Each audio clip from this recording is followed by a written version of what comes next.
Do you make decent or even good money, but you seem to always be struggling to pay bills? Are you having trouble getting your financial feet under you, tackling credit card bills and student loans, let alone accumulating savings? This is for you. If you want to have more money, one way is to uncover the areas where you may be wasting money. And that's why we're talking about 5 common ways we throw money away. Where exactly did your money go? Money is something a lot of us struggle with. Check this out. In a 2019 employee survey at PwC, 71% of millennials said their money stress had gone up over the past year. It is stressing me out. And nearly half of all respondents said that they spend 3 hours or more every week thinking about or trying to sort out their finances. And money woes don't just affect us individually. 44% of young adults said that the money is the #1 stressor in their relationship. I need to borrow some money. And check out these stats. According to Erin Lowry, creator of the Broke Millennial blog, the average millennial graduated with $37,000 in student debt. That's in the States, and some have much more. That's enough to buy a brand new car or put a down payment on a house. Maybe you're like, yeah, don't remind me, Jay. Hey, I get it.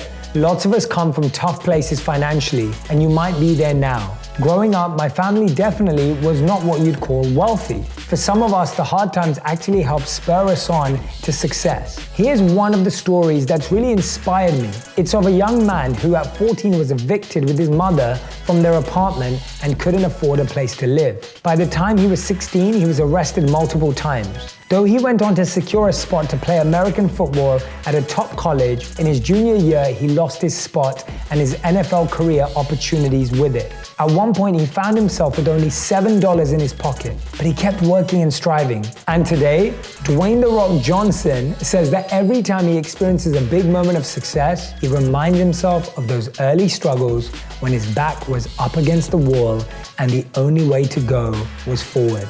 And that's why he named his company $7 Productions. Still, even if you don't have aspirations of becoming a mega movie star, financial security is within reach. And the place to start is to stop wasting money. Now, a little disclaimer first. What I'm going to share with you is for informational purposes only. It is definitely not intended as formal, legal, tax, investment, financial, or other advice. You want to consult a qualified licensed professional for that. Okay, so here are those 5 big areas where you can stop wasting money and get yourself on track financially. Take notes, boys. Let's start with a super common one that's really simple. Financial expert Suze Orman says, if you're buying a coffee every day, you may be literally flushing your chance to be a millionaire down the drain. You know, because after the coffee goes through your body, okay, never mind, you get it. Anyway, Orman says that if you invested the $100 or more per month, so many of us spend on coffee in a Roth retirement account, over 40 years with compound interest, you'd have $1 million. What? That's worth making your own coffee, right? Actually, the entire category of food and drink is a big one. Not only do we spend loads of money eating out for dinner, another big money waster people often overlook is lunch. Here's a quick quiz. How much do you think the average person spends on lunch in a year according to Visa? Is it A, $520, B, $1,280, and C, $2,746? If you guess C, you're right. The average person spends $2,746 per year on lunches. Now check this out. If instead of buying lunch, you invested that money every month in a basic savings account, over 20 years, you'd have, hope you're sitting down, because this is unbelievable, you'd have $60,760.41. I'm gonna sit down. And that's just with basic compounding interest. Okay, so here's another big way we waste money, buying new.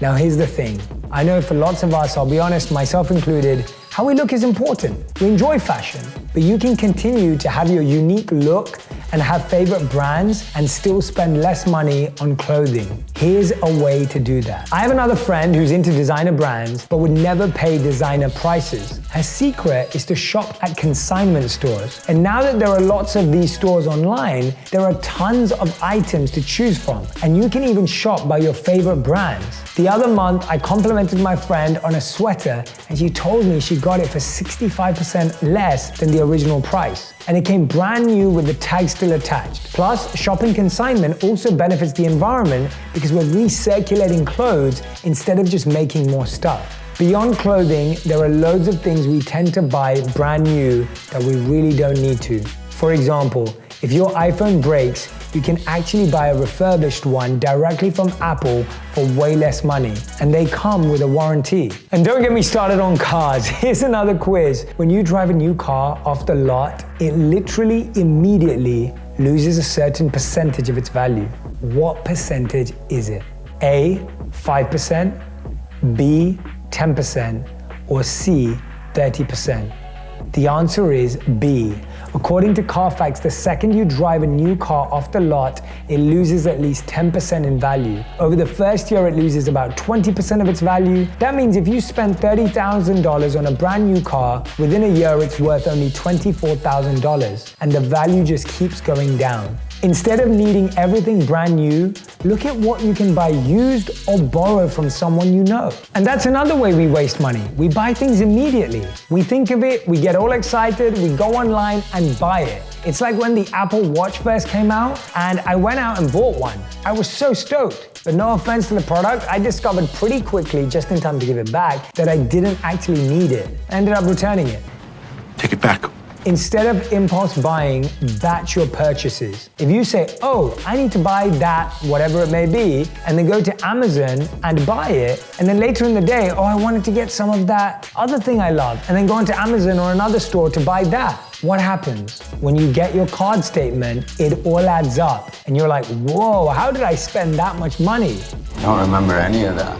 And that's because $15 here and $10 there doesn't seem like much at the time, especially when you're using a credit card or other digital payment, because you don't see the money, you don't feel it, you don't actually have that experience of giving it away or holding on to it. Instead, when you think of something you need, and I'm putting need in quotes, because it might not be a real need, but a want, put it in your cart and leave it there, or write it down on a list. Don't buy it right away. Then at some specified time, like the end of the week, look at your list or your carts and choose what it is you really need. That will give you a better idea of what you're actually spending and what you actually need versus what you want. Another way we waste money is by passing up free money. And you're wondering, what are you talking about? According to investment advisors, financial engines, American employees leave roughly $24 billion on the table every year in unclaimed money by not taking full advantage of their employer match on their 401k. The typical employee loses out on $1,336 per year. Now look, if your boss said, hey, we'd like to just give you $1,336 per year, you'd be like, yes please, right? I'm gonna need that in cash. But if you're not contributing the full percentage that an employer will match, you're basically saying, no thank you. So you need to stop missing out on free money. Those are 5 areas where you can stop wasting money. Now hit me up in the comments and let me know which tip was most helpful for you, or share one of your own. If you want even more videos just like this one, make sure you subscribe and click on the boxes over here. I'm also excited to let you know that you can now get my book, Think Like a Monk, from thinklikeamonkbook.com. Check below in the description to make sure you order today.